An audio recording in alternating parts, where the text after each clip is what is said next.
Bienvenue à tous et à toutes à ma chaîne. Eh bien, on continue sur le cycle Les relations toxiques. Il nous reste quelques vidéos encore, pas beaucoup. Donc c'est le moment de poser vos questions, vos commentaires. Je vais commencer un nouveau cycle. Je ne vous dis pas ce que c'est, ça sera la surprise, voilà. Je vous souhaite un bon visionnage et on commence par les temps forts de cette vidéo. C'est parti. Il y a des personnes pour qui leur système d'attachement est de type évitant. Comment faire la différence entre ça et puis une personne en fait qui vous apprécie pas. Passons maintenant au fameux narcissique. Je crois que c'est fondamentalement des personnes qui sont extrêmement insécures. Ils ont une faille narcissique béante. Donc, il ne faut pas en avoir peur. Bonjour, alors aujourd'hui on continue. L'idée, ça serait de déployer les différents niveaux d'insécurité dont en fait le dernier grade, c'est donc ce qu'on appelle le trouble de la personnalité narcissique. Donc j'y reviens tout de suite après. Je voulais tout de même continuer par une précision, un cas qui se rencontre assez souvent de personnes insécures, d'accord, et qui ont le label toxique tout de suite. C'est-à-dire des personnes qui vont peut-être très vite investir le lien et puis dès que ça devient un peu concret, un peu voilà, ça commence, on a l'impression que ça va décoller en fait, voilà, et qu'on va peut-être enfin aborder un rythme de croisière avec l'autre. Eh bien non, la personne se désinvestit, en tout cas c'est le regard qu'on porte de l'extérieur et là voilà, vous êtes sans nouvelles, ça répond moins, enfin vous voyez, en fait ça n'a pas décollé, ça s'est même arrêté. Ça, c'est de l'insécurité, d'accord ? Il y a des personnes pour qui leur système d'attachement est de type évitant, d'accord ? Et ça peut même être aller jusqu'à des phobies de proximité ou d'engagement d'un lien. Le lien, pour ces personnes, est dangereux.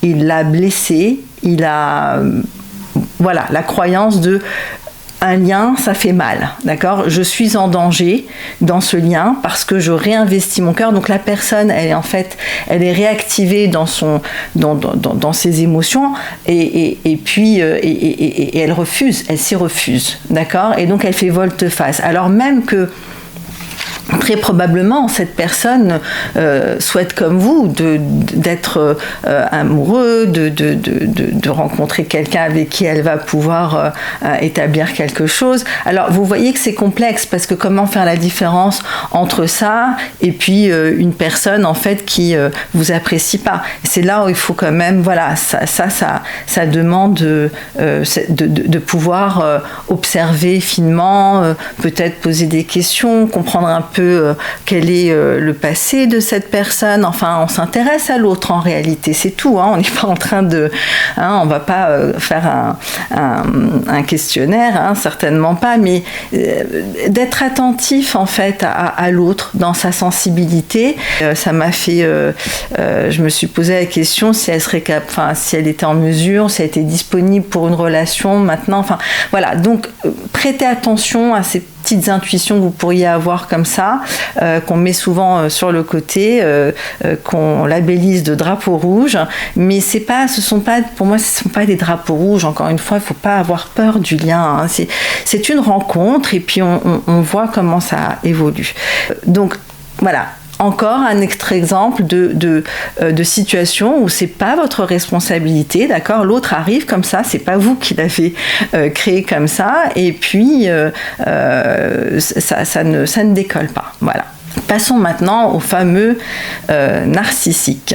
Alors, moi je l'appelle trouble de la personnalité narcissique, c'est une personne, et je crois qu'il y a vraiment une forme de... On a créé un monstre en fait, alors je dis pas, il y a des sociopathes, il y a des psychopathes, enfin tout existe encore une fois, mais je crois que majoritairement, ce qu'on va rencontrer dans sa vie, quand même, j'espère quand même, c'est plutôt le trouble de la personnalité narcissique, d'accord ? Alors, encore une fois, beaucoup de littérature, beaucoup de choses, donc c'est à vous de voir ce qui vous parlera le plus. Voilà ma façon de voir les choses.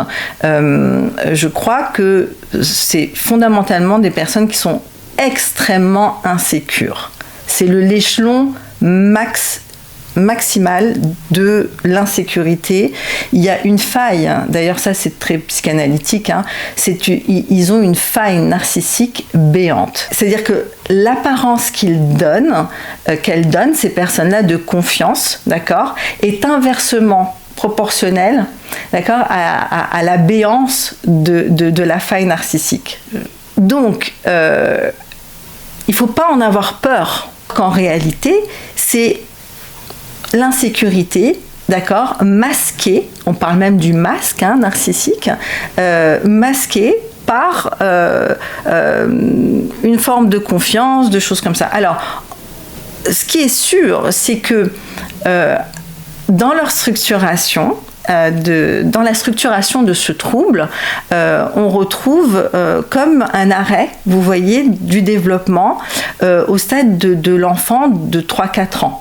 Donc si l'enfant, en fait, pour X ou Y raison, son évolution a chopé, d'accord, au stade de la toute-puissance. C'est-à-dire qu'en fait, il n'a pas eu les moyens, les ressources peut-être aussi de son environnement,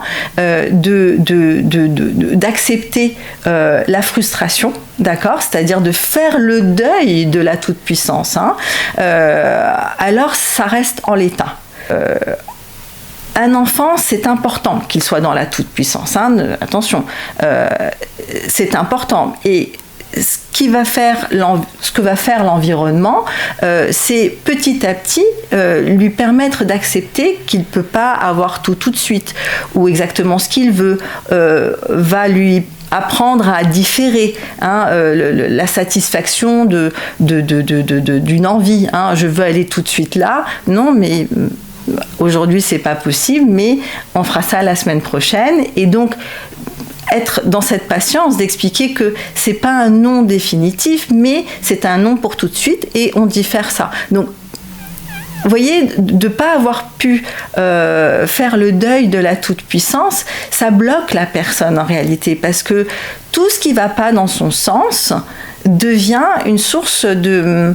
ça réactive en fait une blessure.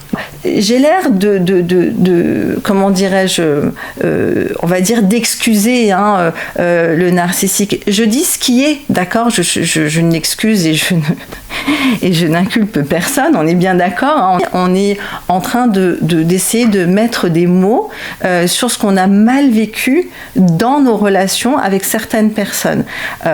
Alors vous n'êtes pas le thérapeute de l'autre, on est bien d'accord, mais voir ça, encore une fois, vous permettra de ne pas vous sentir responsable de la non-évolution de la relation.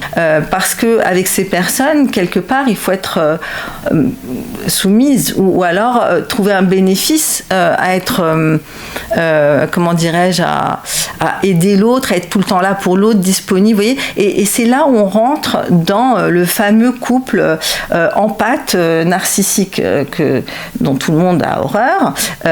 Évidemment, puisque c'est quand même pas très agréable d'être le prolongement narcissique de l'autre et de tout faire comme l'autre veut, parce que il y a souvent avec la personnalité, la personne qui a un trouble de la personnalité narcissique, il y a souvent un besoin aussi de contrôler. Vous voyez l'enfant de 3-4 ans, c'est ça en fait, c'est ce côté impérieux et tout qu'on polie normalement en tant que parent pour permettre à l'enfant d'être plus confortable dans ses liens, parce que sinon ça, effectivement, c'est un petit peu raide. Ça existe. Je crois qu'il faut pas en faire quelque chose de plus grand que ce que c'est. Évidemment, c'est pas vraiment confortable, c'est pas supportable parfois, et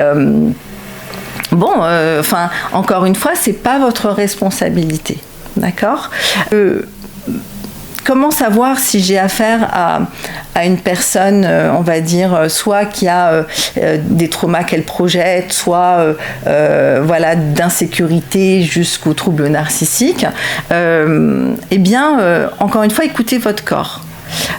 Normalement, quand on a affaire, que ce soit au travail, dans notre relation amoureuse, avec un membre de la famille, à une personne qui a un trouble de la personnalité narcissique, on va ressentir des symptômes, d'accord, de la fatigue, une forme de morosité, c'est sûr, des ruminations, c'est-à-dire qu'on se pose beaucoup de questions, on se culpabilise beaucoup.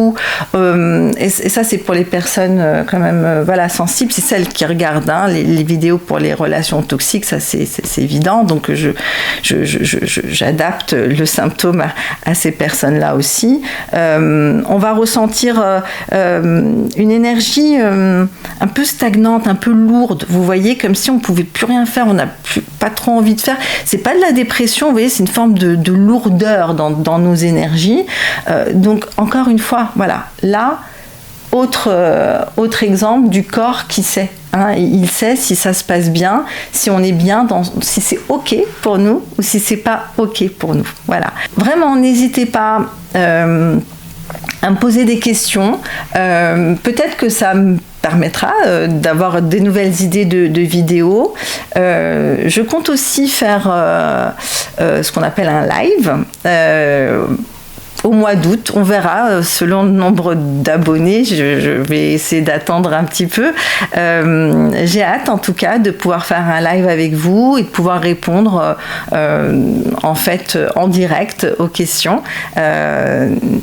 Donc préparez vos questions, soumettez-les-moi et puis on verra comment tout ça évolue. Je vous remercie et à bientôt pour la suite.